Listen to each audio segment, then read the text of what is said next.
Hello, everybody. Eco Austin here. Hope you guys are having a fantastic day. Today, we'll be talking about the local food movement. Now, it's time to get into the nitty gritty.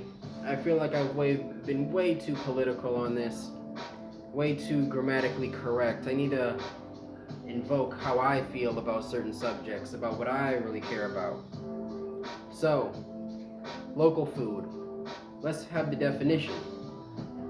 Local food is food that is produced within a short distance of where you already live, where it's already going to be consumed. You know, these chill vibe lo-fi guy in the background is making me talking haikus. But anyway, so it's very different from large-scale supermarket systems, and I'll explain why. The local food movement aims to direct food producers to the right people who eat it within the same geographic location to develop a more self-reliant, sustainable food network in the community. This improves local economies across the board. It improves your health and lifestyle, the general environment that you're in, public markets, community gardens, things like that. Just your community as a whole, or even society. If every community had a great local vor mentality, I'm sure we'll do better.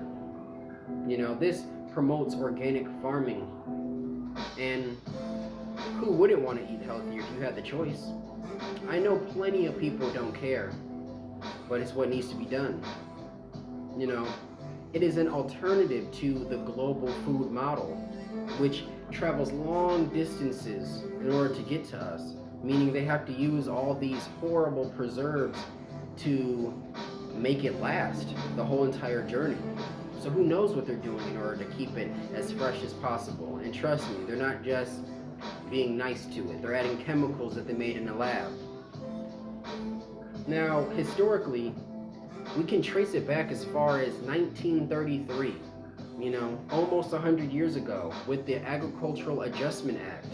It was something that established agricultural subsidies put in place for local farmers. Local farmers were losing a ton of money when they were actually competing with big business in the food industry. Give me one second. This seems a little loud. Better. So, you want to benefit these local farmers that put all their heart and soul and generational labor into making things edible for the community. They have to make a profit too. So, the term sustainable diets, 50 some odd years later, was introduced. So in 1981, in the 80s, the movement did initially fail because there was very strong criticism behind it because there wasn't much scientific proof back then, as in, well, what does sustainable mean? How is that healthier than this? Prove it to me right now. But they didn't have the data right in front of them, so people doubted it immediately. Now, fast forward another 20 years, 25 years even, the United States Farm Bill was established in 2007, 2008, somewhere in there. Now that emphasized nutrition and it added $1 billion to the fruit and vegetable programs that they have available that now, up to current day, 2020 numbers, feeds 3 million low-income children in public schools. Now it's a question of, well, is it economically feasible? And my response to you is, people's priorities are not in order at all. Big business in the food industry don't care about us. We need to care about one another on a personal level. It's honestly messing with us psychologically of what we're willing to consume and put into our bodies and what we're willing to take on. Our tolerance is very, very high for the bullshit that's out there. And that's not the way to go at all. Become a locavore. Someone who plans to eat as locally as possible. That reminds me, speaking of the local food movement, I really want to become a locavore. Like, I want to start getting organic foods from northern Wisconsin farms, cheeses, milks, proteins, anything like that. I want to start reviewing local beers and wine here. My puppy is on local food, Froms, upstate as well. Froms, American Natural. I just want to embrace Milwaukee as a whole, and you can embrace your community as well. I'm sure there's plenty of people out there who just need that helping hand within their community to help them get the support that they need to develop and grow and be better. I've learned a lot being on this YouTube channel so far, and I told myself I have a goal in my head of, what kind of reach I want by the time I come out with my 100th video. And I think I'm in the low 30s now, high 20s when it comes to the amount of videos I put out. And I'm really trying to up the ante.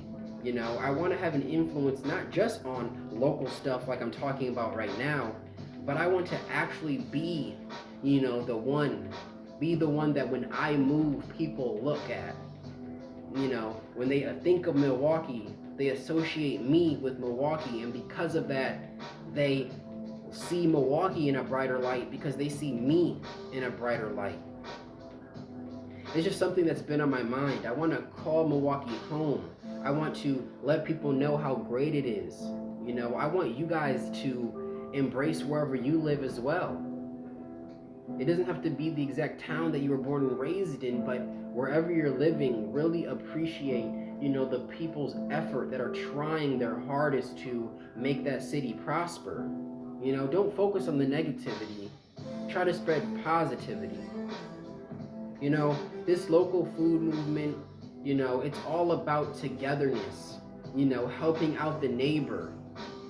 Small businesses need help just as much as big businesses try to get the money. So why not help the small people? One second.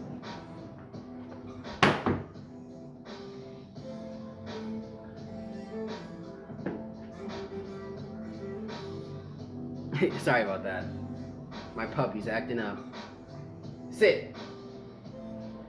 But anyways, yeah, I want to be a major piece in all of this.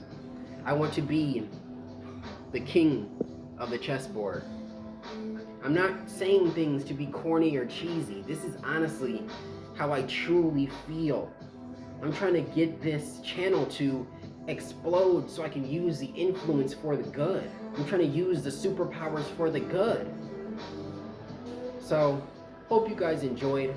I'm trying to find a sweet spot into, how to actually create a channel and videos and my level of output. Let me know what you guys think. Like, comment, subscribe, become a locavore. Peace.